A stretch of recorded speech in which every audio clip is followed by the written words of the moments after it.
Hello Virgo, welcome back to Tarot with Tracy.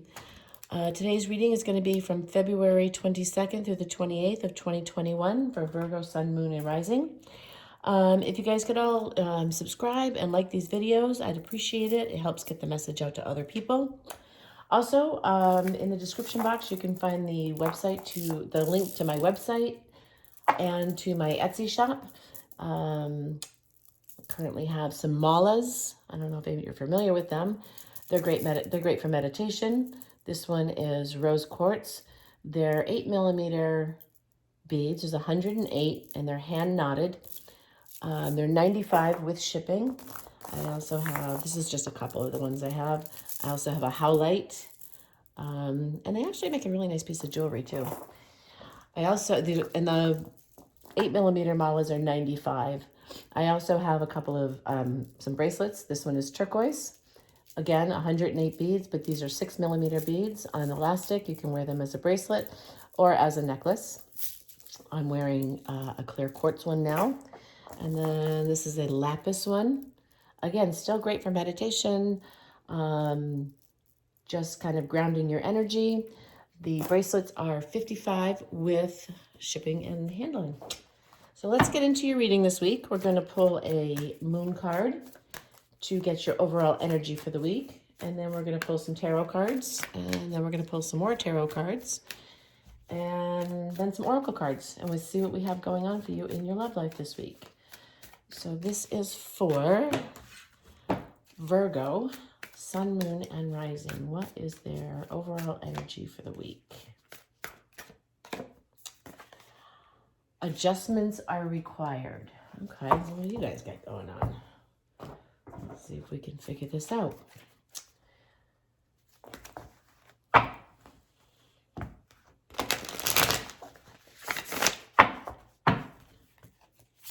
I love these moon cards. They're by Yasmin Boland. If you don't know who she is, look her up online. She does some, I don't think I've ever seen anyone who was more knowledgeable about the moon and its cycles and what they mean. She's pretty incredible. All right, so what do we have going on for our Virgos for the week of February 22nd through the 28th in love? So we have the Four of Swords, the Queen of Swords, the Page of Cups, the Queen of Pentacles, Justice, the Seven of Swords, the Tower,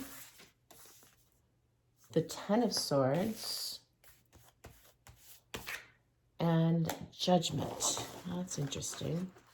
You guys got a lot of stuff going on there. Looks like.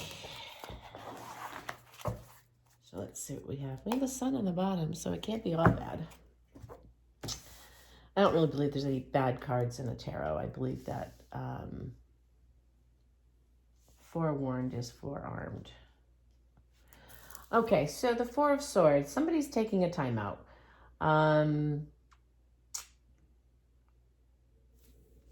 So we've got the Queen of Pentacles. The Queen of Pentacles is, she really knows who she is. She's confident. She knows what she brings to the table. She knows what her worth is. And the Tower. A lot of times in relationships, when they become stagnant or there needs to be some changes, you can have a Tower moment. And they're not always bad. It doesn't always mean a breakup. It just means that whatever is not serving your relationship for the highest good, it's just gonna kind of shake it out and bring it to light so it can be dealt with. We also have the Queen of Swords. The Queen of Swords is really, I feel some of you have really been hurt in love recently. If you look at the Queen of Swords, she's got her heart in this cage underneath her. So she's not real open. Then we have Justice, all about bringing balance back into your life and your relationships. The Ten of Swords.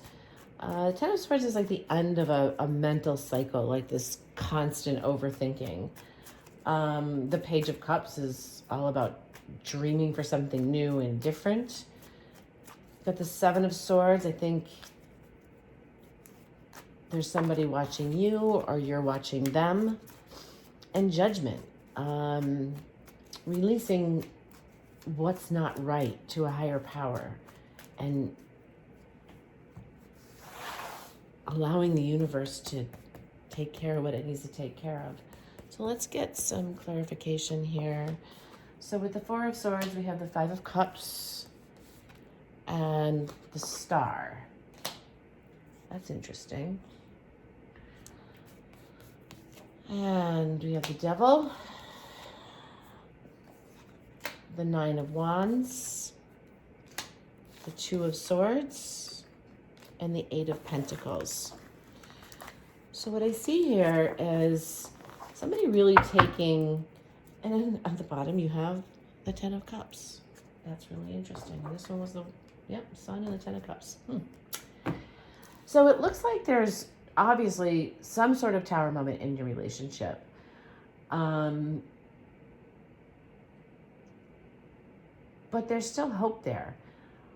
You're kind of like, it kind of looks like you're in separation at this point. You're kind of taking a time out from each other. You're figuring out who you are and what you bring to the table, what your worth is. But then there's a lot of, you're not, the Five of Cups is so interesting because in a traditional deck, you have this man crying over 3 cups in front of him. But behind him are 2 cups, which the Two of Cups is about a divine union. But you're not seeing those 2 cups because you're not looking at them. You're looking at what you've lost. But I think that whether or not, whatever's happened is going to bring you to some wish fulfillment. Now, will that mean it's with the person that you think it is? The person that causes tower moment? Maybe, maybe not. And I see here, it's like the Devil is all about toxic relationships and being, tied to toxic things. But then you have it with the Justice card. So it's like you've got this Queen of Hearts who's like very stern and cold, trying to balance things out and trying to bring an end to this cycle of overthought, overthinking things. And if I'd only done this or I hadn't done that, trying to get out of that pattern. And I think that with this Nine of Wands, which is all about, they've been through the battle. They're just standing guard and they're just kind of reveling in their glory. Like, okay, I'm strong. I'm standing this. I'm still standing, and I will get through this too. The Two of Swords is about making a choice, and it appears to me that